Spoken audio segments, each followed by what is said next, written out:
Hello, everybody. It's an honor to have you here at the Saphira Center of Shamanism. Thank you for joining me. My name is Luke, experienced practitioner and mentor of the shamanic and occult sciences. It's an honor to have you here. Once again, thank you for joining. Definitely check out the links within the description of this video should you have interest in joining my membership programs. Lots of very powerful content exists within my membership programs, within my Patreon and my premium service. Check out the first link for my premium service and the second link for my Patreon. I look forward to seeing you over there. So today, we're going to be discussing the Qliphothic agenda, the real agenda of the Qliphothic intelligences, and therefore what you are getting yourself into when you embark on Qliphothic initiation. This is an extremely important topic because many get themselves involved with these very deep, very powerful anti-cosmic forces and start to be pulled into a process that is far beyond what they had originally anticipated. I don't know whether it's just where I am in my personal process at this moment in time, but I seem to be coming across a lot of people at this moment in time who have been through the Qliphothic initiation process and are now in basically bad space. They're in a more disorientating space than they were before. They don't know how to deal with and harness what it is that's emerging at this moment in time. Basically because they have involved themselves within an anti-cosmic agenda that is far beyond how many people describe the Qliphothic realms. With the Qliphothic initiation, we are referring to an intelligence that has an agenda, a culmination of various ancient extraterrestrial intelligences that have set agendas when you interact with them. And their agenda is not just making you a god. It's not just retrieving your own divinity. It's not just self-deification. It's not just shadow integration. It's not just demonic invocation. It goes a hell of a lot deeper than that. And anybody who goes into the Qliphothic work thinking that it is just that is going to be in for a nasty surprise. A nasty surprise when they start getting to a point in their process whereby everything deepens. The Qliphoth is something that gets more intense the further into it you go. It doesn't become less intense. It doesn't sort of ease up in time. It becomes more intense the deeper into it you go. So the deeper into the Qliphothic spheres that you go, the further up the tree you go, the more intense things are going to become. And the deeper into the after stages, such as the tunnels of Set you go, and what is beyond the Qliphothic tree as a whole, the deeper things are going to become, and the more you are going to be diving into yourself. So I've said it before in previous videos that it's not a process that ever really ends. It never concludes. You've never got to a point where it's like, okay, I've integrated the Qliphothic energy fully now. Because there is always going to be further to go and more to do. What the Qliphoth does is that it unmakes you. Okay, and this is not an underestimation as to what happens. It greatly transfigures your nervous system and energy field as a whole. The 7 chakra system that we are all wired into gets deconstructed and your chakras unify and dissolve and become different in nature as a whole. They are reflecting your connection to cosmic order. The chakras are a reflection of cosmic order, 7 chakras within the body itself, symbolic of the 7 hermetic principles. But what you're doing when you're going through this initiatory process is that you are literally decoding yourself from cosmic order. And you're making a decision to go through a level of karma purification that is not just extending across this lifetime that you are living, but across your entire generational line and all of your past lives as well.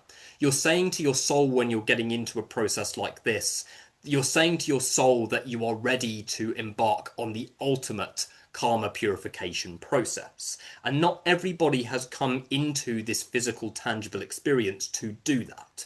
It's important to realize that not everybody has come into this tangible experience to process this much karma, and as much karma as the Qliphoth is going to make you process and force you into processing.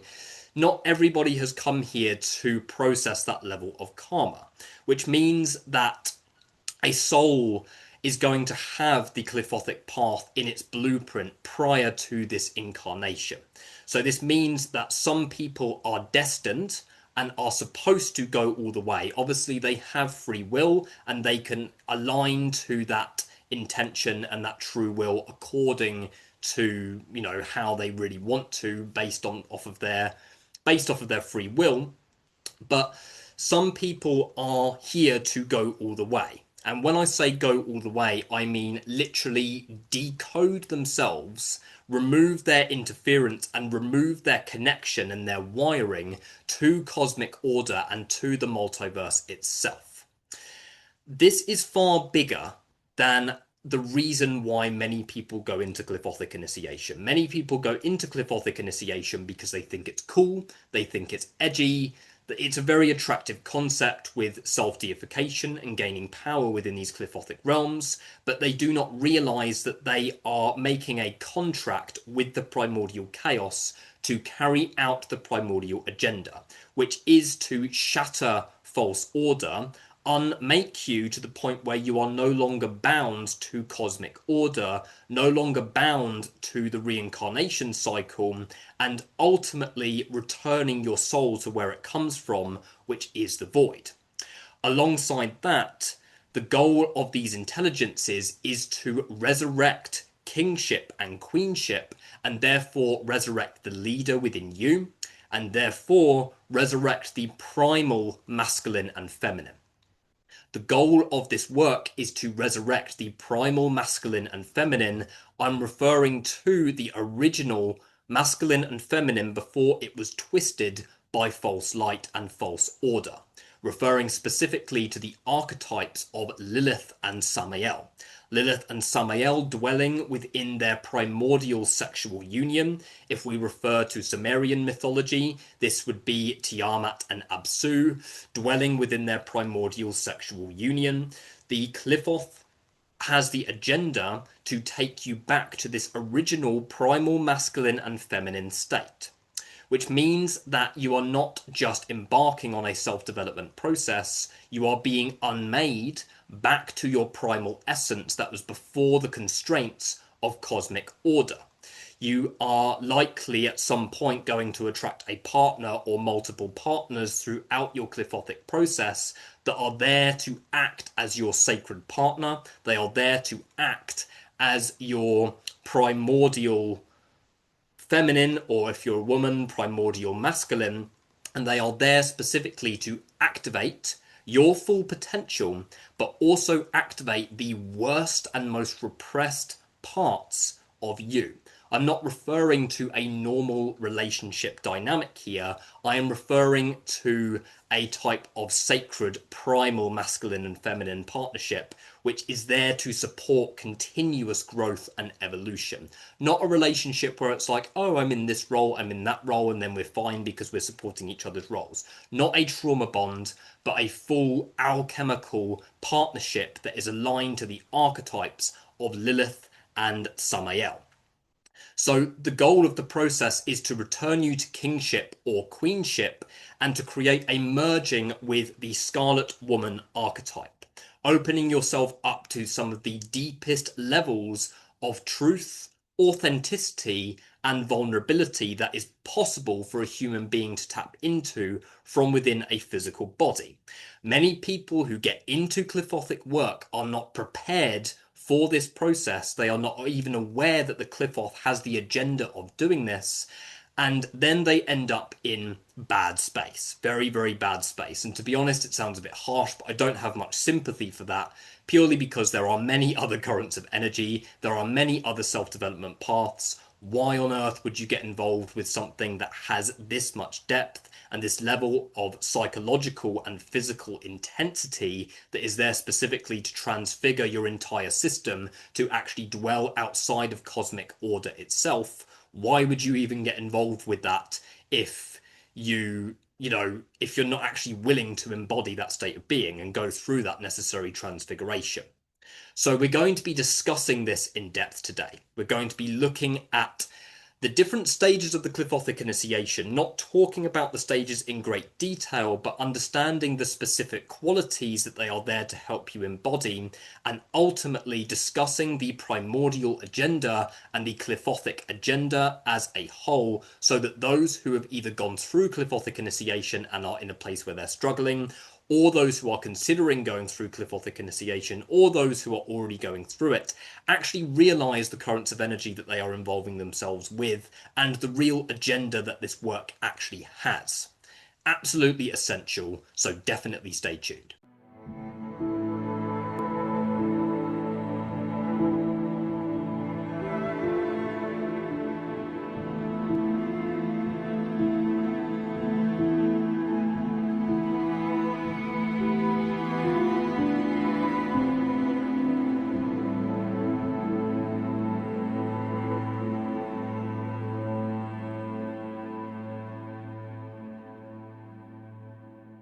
So this is not a path that is to be taken lightly. It sounds obvious, but you would be surprised how many people don't listen to that in any way whatsoever.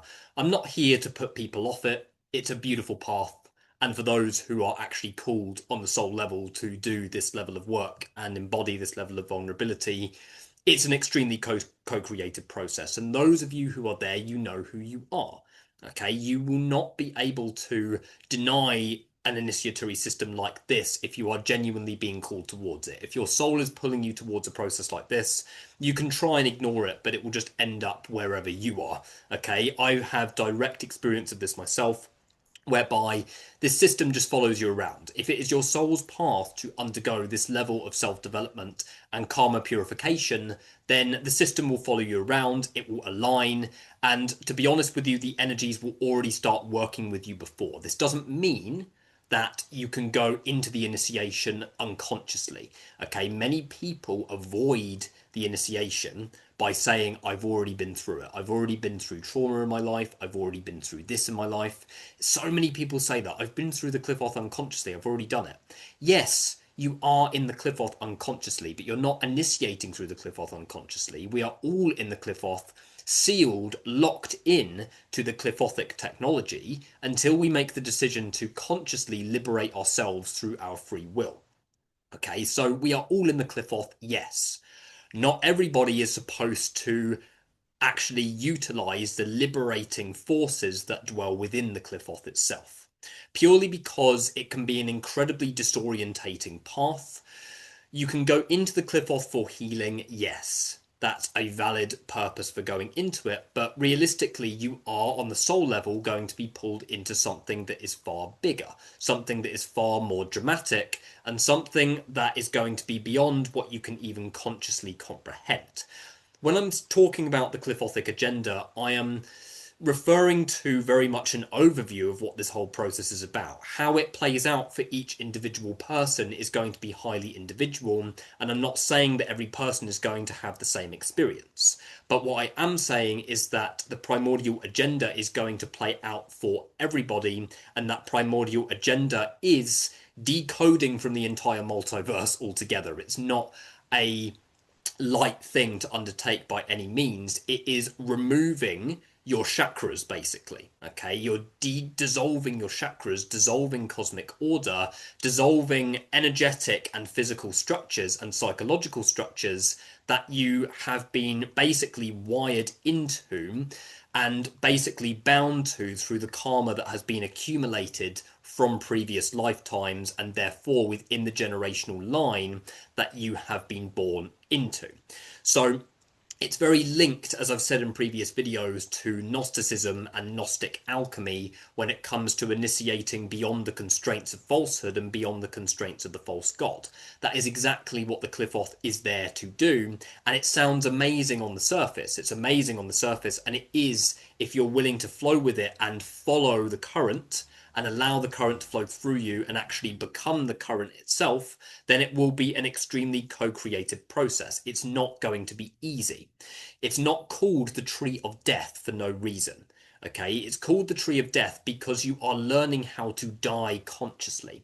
You are learning how to die to your falsehood time and time again. And what that is doing is training you in death. Okay, you're becoming a master of death by learning how to face it consciously, and therefore, when it comes to the point whereby your physical, tangible body and mortal coil will die and wither away, you're training yourself through the Qliphothic process so that you know how to die consciously, so that you're basically not recycled back into cosmic order. And not everybody is supposed to do that. Okay, this is the thing. Not everybody is supposed to embark on that process, as I've mentioned, because we're talking about something which is incredibly taboo, and that only in the grand scheme of things a vast minority of people are going to do.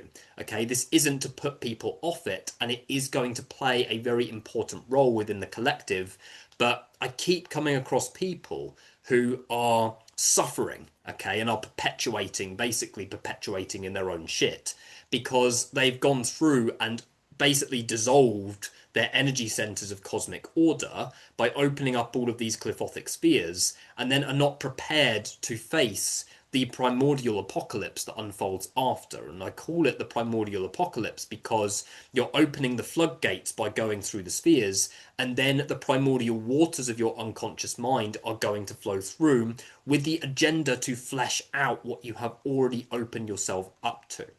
So you're going through the Qliphothic spheres, you're initiating through these different realms, opening up these different energetic centers, and then after the floodgates are going to open, they're going to open, and your repressed trauma is then going to flood through from your nervous system, from your unconscious mind, into your conscious mind to be processed and integrated. And I say it, many people do not have the necessary foundation to undergo this level of self-development. Okay, people think I can polish off the Qliphoth in a year, I can polish off the Qliphoth in a year and a half. It's so, all I can say is that's so cute. It's so cute. It's so cute, so sweet that you think that that's actually going to be how it works. Because the truth is that many people who do get themselves involved with these systems of initiation do not end up going all the way. And when I say going all the way, I mean, first of all, undertaking the initiations that go beyond the spheres themselves. Many people go through the spheres and then leave it there. I'm referring specifically to the tunnels of Set, which are more dissolving and take you even deeper than the spheres themselves, and then referring to the trans-Qliphothic initiation through the veils of negative existence and then into the trans-Qliphothic labyrinth to return you to your natural state of primordial embodiment, to your natural state of nothingness, whereby you are no longer bound to the constraints of your karma and you are no longer bound to the constraints of cosmic law.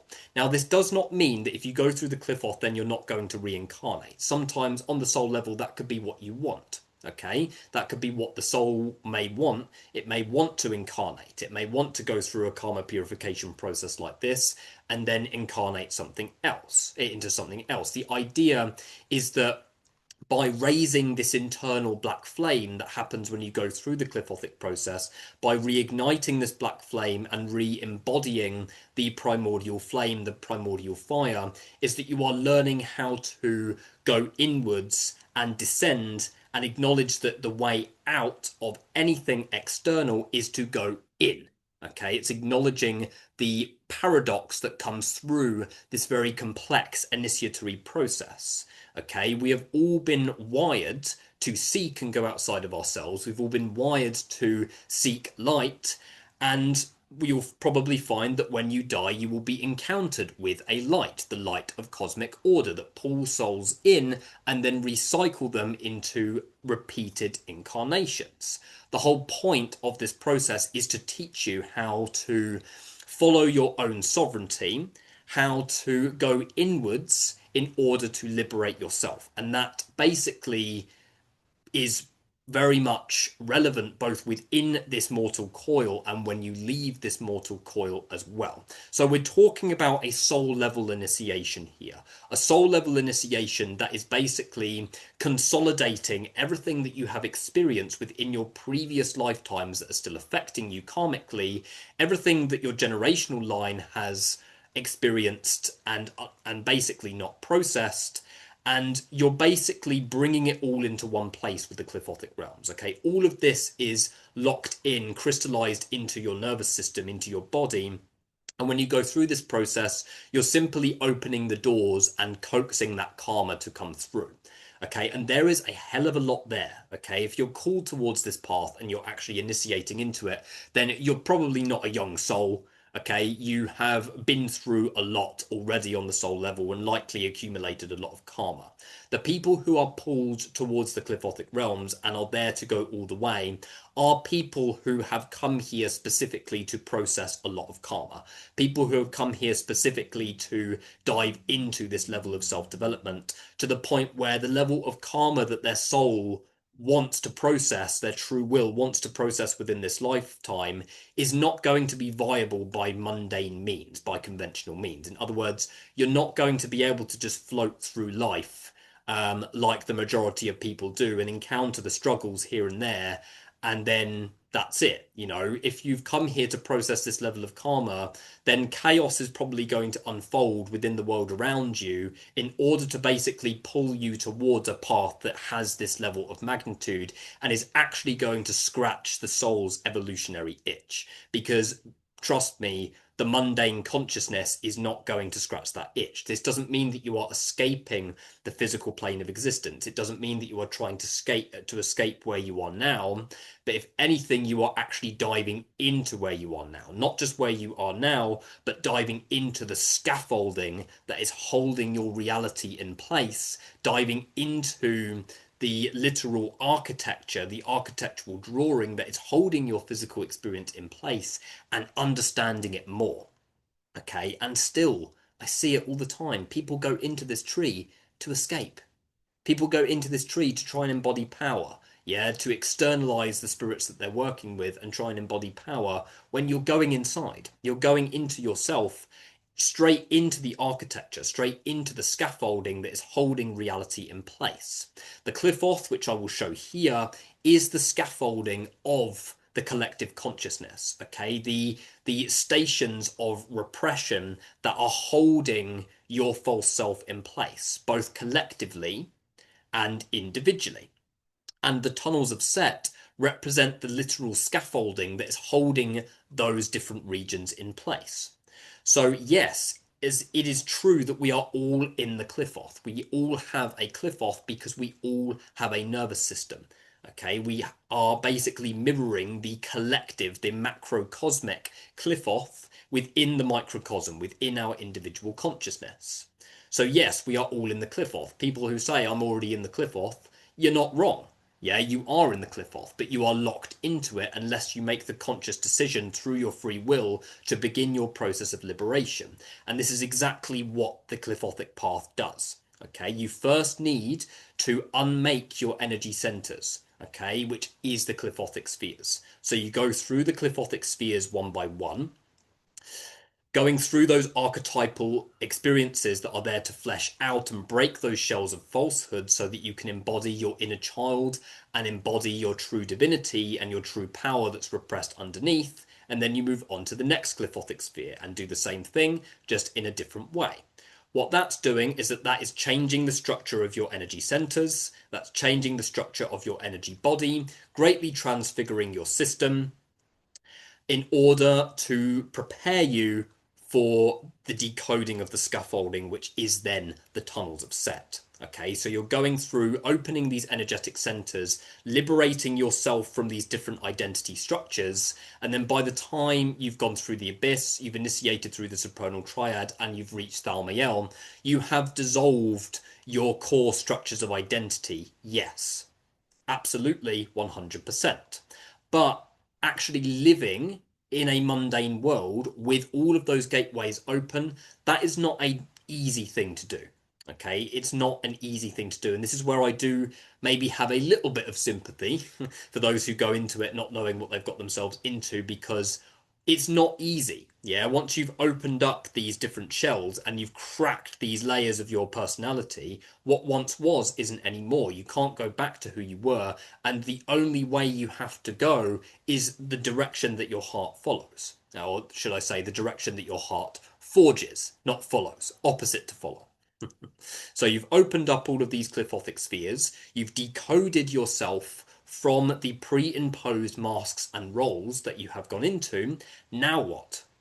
Okay, you've gone through that self-development. Maybe it's taken you a year. Maybe it's taken you a year and a half. Now what? Yes, you've unhooked your identity. Yes, you're now dwelling within the void, technically, but you've now opened the door to the deepest aspects of your unconscious. And therefore, deeper initiatory processes will then unfold to actually help you to flesh that out. And the difficult thing with the Qliphoth really is actually reaching a state of being where you are embodying the great receiver, acknowledging that you don't have to go outside of yourself to cultivate your reality, and you don't have to go outside of yourself to define your sense of self. You have to go inwards and basically allow what needs to grow, what wants to grow in your life, to grow in its own way. So there's a paradox here that comes with ceasing control, letting the process unfold in its own way. The mistake that many people make is that when they get through the Qliphothic spheres, they're then in a state of righteousness. They've attached to the spiritual ego that they have basically reforged through this initiatory process, and then they're then trying to control their reality too much, instead of letting the current actually carry them and flow with them. And this is where coping mechanisms can creep back in, and anything that is there to basically try and reconstruct the shells that they have basically smashed open by going through these different spheres. So you've opened up those gateways through the sphere workings, and then what happens after that? You then need to go into the deeper layers of void energy, the corridors that hold the different aspects of cosmic order up. Okay, if you think of the Sephirothic pathways, which are obviously aligned to the 22 letters of the Hebrew alphabet, and each one is aligned to one of the 22 major arcana of the tarot deck. These are obviously the light matter archetypal energies that hold the multiverse in place.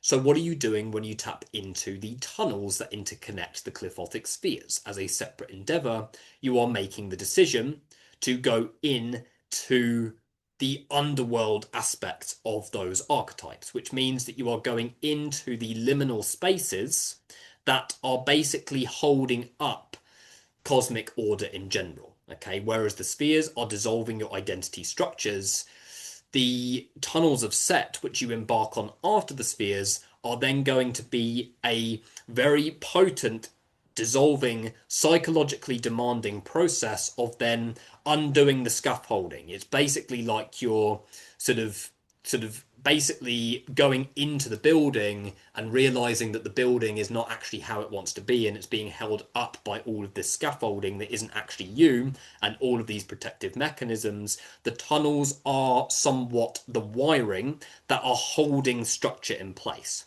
Okay, and you have to encounter those once you have done the Qliphothic spheres, purely because the Qliphothic spheres are there to activate the centers and basically activate these dormant primordial computers, and then you need to go through and actually readjust the wiring. Okay, and that's exactly what the tunnels of Set are there to do. They're there to readjust the wiring in a way that is actually going to support you being an anti-cosmic being, an anti-cosmic being that is not neglecting light, but is embodying the true essence of true light and divinity from within themselves. So once you've gone through the spheres, you then need to go through and basically decode each tunnel, unplug each wire one by one that is plugging you into the multiverse.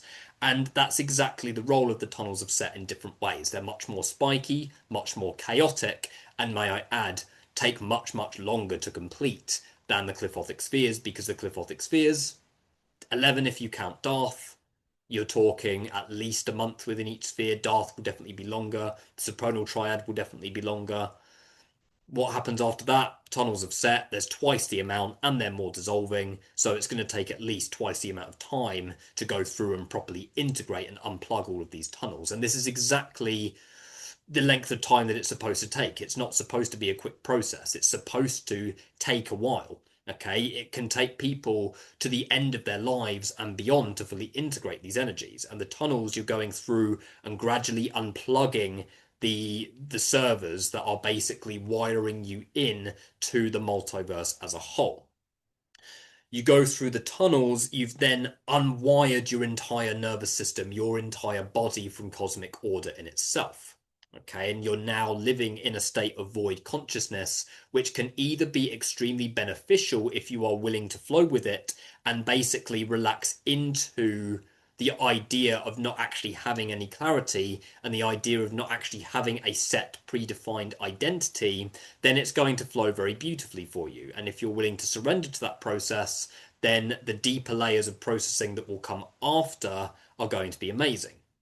But if you are not willing to do that, and you're basically going to think that going through this entire process is going to give you more clarity and give you more sort of, I suppose, what you could say, more conscious hope, then forget about it. Okay, because that's not what's going to happen. That's not what you're going to embody once you've gone through all 10 Qliphothic spheres, Darth, and the tunnels of Set.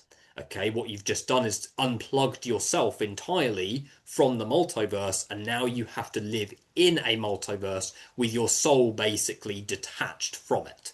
Okay, which what comes with that, if you're willing to actually flow with it, is a very particular type of power. Okay, very particular type of power that is exactly what self-deification has on the tin, and is the mastery of the unconscious mind to the point where you can cultivate a reality that is a necessary vehicle to basically carry your anti-cosmic consciousness that is beyond duality as a whole. Beyond that, if you choose to go this far, then there is the trans-Qliphothic veils that people say that you can't initiate into. The trans-Qliphothic veils are Tohu, Bohu, and Chesek, okay, which is working from the gnosis of VK Jahannam and other sorcerers as well. So Tohu, Bohu, and Chesek are the primordial mirrors of Ein, Ein Sof, and Ein Sof Or, the veils of negative existence. So what these are doing are basically completely wiping what is left of you clean. Okay, after you've undone your entire nervous system, unplugged your entire nervous system, you're going through the veils and are then basically wiping yourself clean. Okay, wiping yourself clean, decoding the very idea of needing to be something specific completely layer by layer, and this will greatly transfigure your entire physical body and your entire nervous system, and therefore your energy field as well. Okay, you become something of a negative existence. I am not here in my initiatory process yet. Okay, my initiatory process is ongoing. We'll update you as I come into this process. What's beyond that is the last point of initiation that you can reach. Okay, and this last point of initiation doesn't end, and it's not the ending, but it's the last point of conscious initiation that you can reach in terms of a tangible sphere. Okay, and this is what some would call the trans-Qliphothic labyrinth. And the trans-Qliphothic labyrinth is what is beyond the veils of negative existence, which is nothing. Okay, it's a labyrinth because when it's made sense out of with a mind that is constructed within cosmic order and limited by logic, reason, and analysis, then it will become a labyrinth. Okay, the nothing space becomes a labyrinth that we are lost within.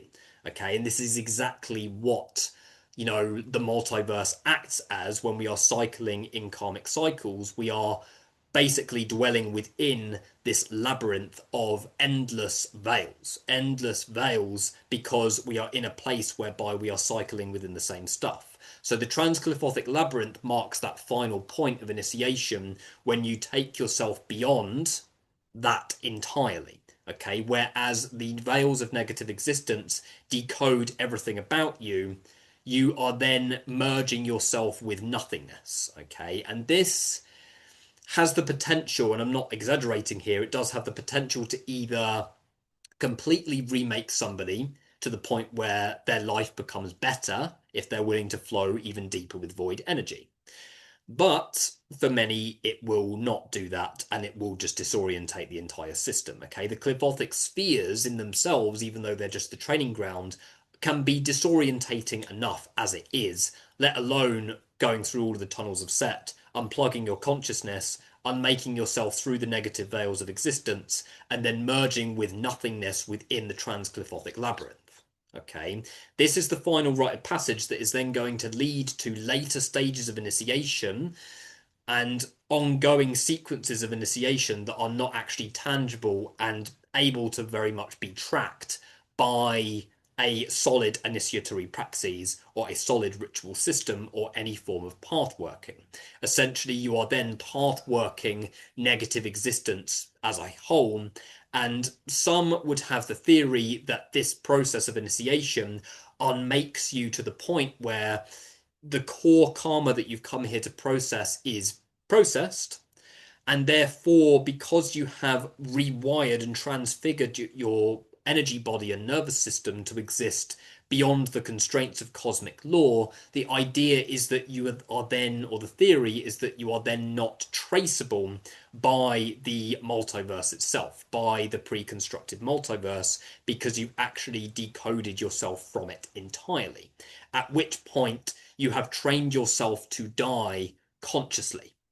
Okay, and this alone, many people watching this may think, okay, that is not actually what I thought the Qliphothic initiation was. You're not just going up the tree, you're not just completing it in a year. Okay, you're opening yourself up to a full process of unmaking. But what this is also returning you to is your draconian essence, okay, your serpentine essence, the Kundalini energy, the primal aspect of your consciousness, the primal aspect of your being, which is directly linked to who you were before. Who you were before everything, okay? You've gone through this huge Qliphothic process of unmaking beyond the tree and everything that's beyond that. And what's left is the primal essence, the primal essence. And this is where the deeper work and merging with the Scarlet Woman archetype begins to take place. Okay, the Scarlet Woman, the Red Lady of Babylon, a symbol of the seductive force that is there to open your heart, crack the shell around your heart, and open you up to a vulnerable, optimally vulnerable space that one can embody from within a physical body. And not everybody is actually in a place whereby they are ready to embrace that level of vulnerability. Okay, I'm not there yet. Okay, it's an ongoing process, and the whole purpose of this is to return you to your primordial kingdom. Okay, to return you to a state of pre-existence. Okay, a state of negative existence whereby your sovereignty calls the shots over where you go next, not endless cycles of karma and not endless cycles of soul level re-traumatization, but whereby you are actually able to choose according to your sovereignty where you go next, okay, and craft your own state of cosmic order, your own state of light matter as you merge with the void consciousness itself, okay. And you can think, people who go into this initiatory process without knowing that it does this, ouch. All I can say is ouch, okay? Like, bless people who go into this process and then end up in a space of just complete disorientation, not knowing what on earth is going on, and falling into complete dissolution and delusion because they're not actually aware that they are that they are basically, their soul is trying to play out the primordial agenda of returning them to their primal kingship or queenship, and therefore return them to who they were before everything. Okay, it's much easier to relax into the flow of cosmic order, and that's how the majority of spirituality wires us to be. Just flow with the light, follow the light. Okay, when you die, follow the light here, follow the light there. It's not real light. If it's outside of the self, it's not real light. If it's outside of the self, it is not real light. This is the whole point. This is what the Qliphoth shows you, that the real light is you. The real light is inside of you, and the real light is beyond the constraints, beyond the shells, beyond this advanced technology that has been locking you in to a repeating karmic perpetual cycle of re-traumatization. Now, as you merge with your your primal self and your primordial masculine and feminine, those who are experienced with the Qliphothic initiation process will know that the Qliphoth initiations often take place through the world around you. And the whole reason for this is because you can't actually sustainably evolve on your own. So you may find that as you go through the Qliphothic initiation process, you may attract multiple different partners that are there to either stay or they are there to flesh something bigger out. If you're already in a relationship when you go into the Qliphothic work, that relationship is going to need to evolve with you. And if it is not willing to evolve with you and actually grow with you, then it's very likely that you're going to have to reach a stage where you're going to have to let go of it. And this is not always a black and white thing. It's not always a black and white thing, okay? If you're not truthful with yourself or truthful in the relationship from the get-go, all of this is going to be exposed as you go through the Qliphothic process. And when the falsehood is pulled away from the majority of relationship dynamics, they are not going to last because they are built off of falsehood instead of evolution. And this is what you have to face when you go through this initiatory process. Okay, if you're in relationships, your relationships are going to have to evolve to the point of primordial masculine and feminine. Okay, to the point where what you're going to need from a relationship dynamic is going to drastically change. Okay, you are not going to be able to hold down a relationship that is built off of a trauma bond that just re-traumatizes constantly, and you're not going to be able to build off of a settling relationship whereby you're not actually going to be able to dwell within a settling relationship whereby the relationship just supports predefined roles and that's it. Your whole needs in terms of what you are needing from a relationship dynamic is going to turn purely authentic and purely alchemical in nature. Okay, many people go into relationship dynamics wanting their falsehood to be supported. And then if they interact with a process like the Qliphoth, either you and your partner, if you are already within a partnership, have a soul contract to go through this alchemical process together and embody that primordial kingship and queenship and ultimately return to your leadership and to your primordial kingdom that is beyond cosmic order as a whole. Or it will just fall away at some point in the journey and then it will be magnetized in other ways.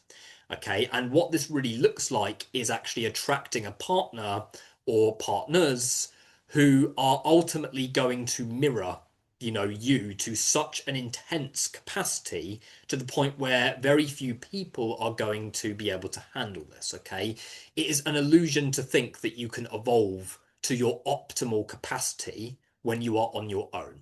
Those who think that you can evolve to the point of your optimal capacity on your own are not actually in touch with their deeper levels of vulnerability. This doesn't mean that if you're not in a relationship, you're doing anything wrong. It doesn't mean that if you don't want a relationship, then you're doing anything wrong. Okay, this is the thing. Everybody's on their own individual path. And as I said, not everybody is supposed to reach this level of vulnerability within their lifetime, which is why the majority of relationships are a complete shambles and why the New Age spiritual community creates this illusionary idea that you need to be on your own. Yeah, so the majority of people are not ready for this level of vulnerability within their day-to-day lives, and it can be a dangerous thing if two people aren't fully in it. Okay, and I've experienced this myself, whereby I have experienced sacred partnership, and it exposes all of the illusions and basically tests the durability of that relationship dynamic to see whether it can actually survive truth free from illusion. And I hate to say it, but a lot of relationship dynamics cannot survive truth. A lot of relationship dynamics are built off of lies, be that conscious or unconscious, and the majority of relationships are not going to be able to survive that level of processing and that level of continuous rupture, because that is what it takes. Doesn't mean that rupture is a bad thing, but it basically means that this sacred partnership is there to support that ongoing development towards godhood. It's not there to be like, oh, I want you as you are, oh, and I want this person as they are, and I don't want them to change, I don't want them to leave me, or like, oh, I want this person as they are, and oh, I just want a relationship that's going to support where I am and is going to support the lifestyle that I think that I want to live, and be done with it. If you're going into the Qliphoth, leave that outside. Yeah, forget about it. Okay, your whole needs are going to be different because you're engaging with a path that has the agenda of returning you to your pre-existent state, to a state of negative existence, and all that dwells there is primordial masculine and feminine. Okay, and this is what the archetypes of Lilith and Samael very much symbolize. Okay, the story of Lilith and Samael is that they were dwelling within their primordial sexual union, giving birth to the serpent borns, which are very much symbolic of the fully risen Kundalini. Okay, giving birth to civilization that is connected to their primordial union, that is connected to their godhood. The story goes, and it's obviously symbolic, but the jealous god comes along, being the demiurge, Yahweh, Yaldabaoth, Jehovah, and sorts to separate them. Okay, and this is symbolic of the patriarchal system, okay, the cosmic order that is constructed specifically to keep divinity away and place the sovereignty outside of oneself. So what you're doing here is that you are willingly returning to the archetypes of Lilith and Samael, and they activate each other. Okay, it's a two-way process whereby they activate each other, they activate each other's potential, they activate each other's worst parts, and the whole purpose of this is to bring the worst out of your partner, and your partner to bring the worst out of you. Not to re-traumatize, not to villainize them for it, but to actually hold them through it. Okay, to actually hold them through it, hold them through this primordial alchemical process. Okay, and that is the point where you then tap into the potential that is underneath. Whereas the majority of relationship dynamics, let's face it, the shadow comes to the surface. They're like, oh God, I don't accept this person's shadow because it's a mirror of my past trauma. Oh God, I don't want that anymore. And then, you know, I've been there myself. Resentment then builds, unconscious resentment builds, and that's that. Okay.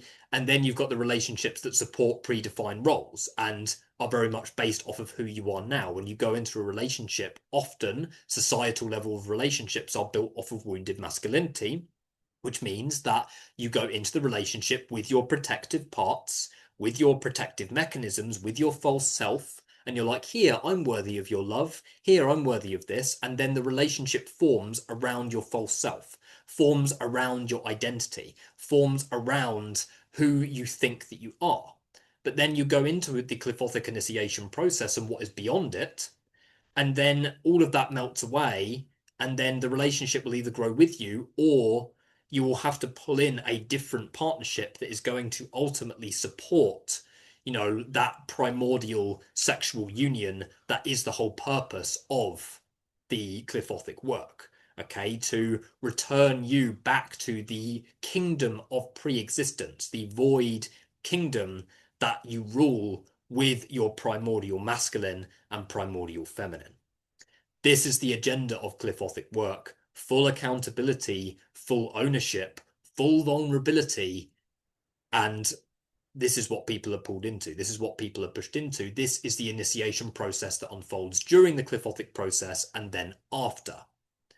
Okay, so don't go into the process if you don't want that. Don't go into the Qliphoth if you don't want to process the majority of your karma. Because if you stop, if you reach a point in your Qliphothic process and you're like, I've stopped, if you do what most people do, stop at Thalmiel, I've stopped, okay, then it will get more difficult after, okay, because that's only the groundwork done, barely even the groundwork, okay, because what will unfold there is a sequence of initiations that is there to start to initiate this primal return, this primal return to negative existence, whereby your kingdom is calling the shots for your soul, not some pre-constructed cosmic state of order. That is the Qliphothic agenda. Definitely hit like and subscribe if this video was helpful to you. There's so much more to say, but I think that's all I need to say for now. Definitely hit like and subscribe. Check out my membership programs. Check out my mentoring programs if you're wanting to work with me. I can mentor you through these types of initiatory processes. But for now, thank you guys. Definitely hit like and subscribe if this video was helpful to you. And I will see you in the next video. Thank you.